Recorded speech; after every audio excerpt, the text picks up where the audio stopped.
Ladies and gentlemen, my name is Paul, and in this Game video, let's discuss Intel's X299 platform, also known as Basin Falls, which of course is targeting the high-performance desktop market. We all know that that market is heating up quite substantially thanks to the introduction of the Ryzen 7 processors, as well as some sequential CPUs that AMD are rumoured to be working on. But let's not focus on that in this video. Instead, let's discuss primarily the X299 platform and the fact that Intel are pushing it forward. So originally we were supposed to be seeing this introduced at Gamescom, but now, according to benchlife.info, this is no longer the case. Instead, we're going to be seeing this released in Computex. So there are two distinctive CPUs which are going to be released on the X299 platform. The first is the skylake-e and the second is the Kaby Lake-e. In terms of the skylake-e, we're going to have three distinctive models, at least judging from the leaks. They are 10, 8 and 6 cores, whereas on the other hand, Kaby Lake is going to be relegated to purely 4. The other difference between the two CPUs is the TDP, 140 watts for the Skylake, whereas the Kaby Lake-e is constrained to just 112. From what we understand, they will share one other thing other than the fact they're going to be on LGA 2066, and that is the fact that all chips are going to be known as Core i7 7000 blah. What does blah mean? Your guess is as good as mine. We're going to have to wait and see. However, there are a couple of other small caveats. Skylake-e is going to have 44 PCIe 3.0 lanes, so that means total of 68.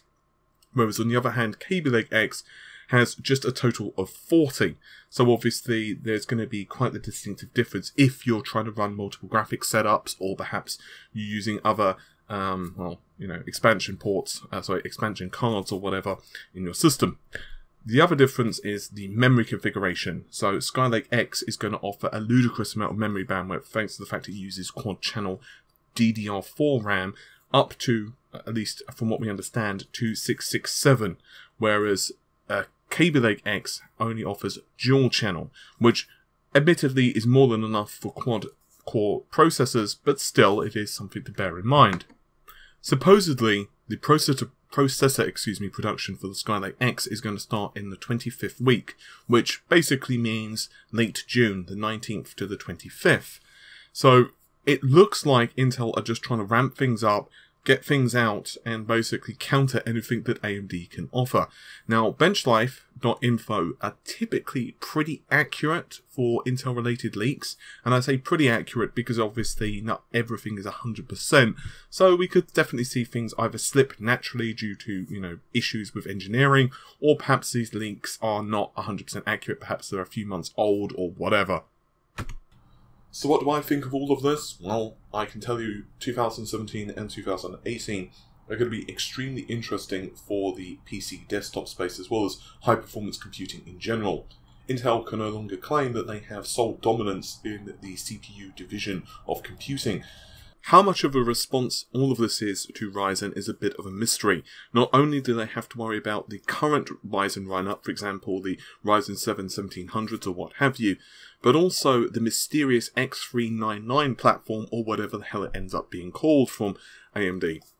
There are a couple of rumours on this very subject. The first is starting from Chip Hell, and then another one has popped up from Canard PC.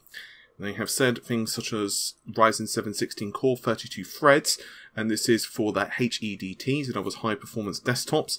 This is going to happen in about 6 months. This was from last month, so it's, a little bit not too long in the future now. And clock speeds of just under 3 GHz, and it does support DDR4 memory up to 4 channels.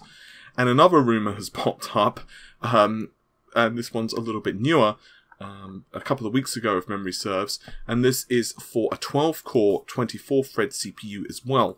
Now, yes, this only has 12 cores, which is obviously considerably fewer than the 16 of the ludicrous high-end 16 cores, but still, it's not a server chip. And from what we can understand, it has a turbo clock of about 3.2 GHz, and it is an engineering sample as well. It's not quite qualification, so in other words, it's not quite retail ready. AMD are very firmly back, and obviously that is putting a lot of pressure on Intel to continue to deliver, not just for us, which are retail customers, but also for folks who are perhaps looking to put together new server farms. So in other words, the the Dells of the world.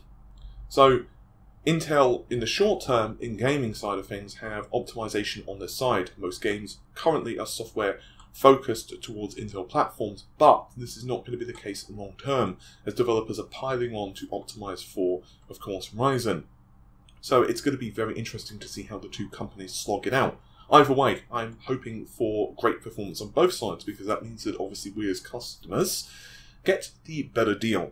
With all of that said, hopefully you've enjoyed the video. I'll see you soon. Take care. Bye for now.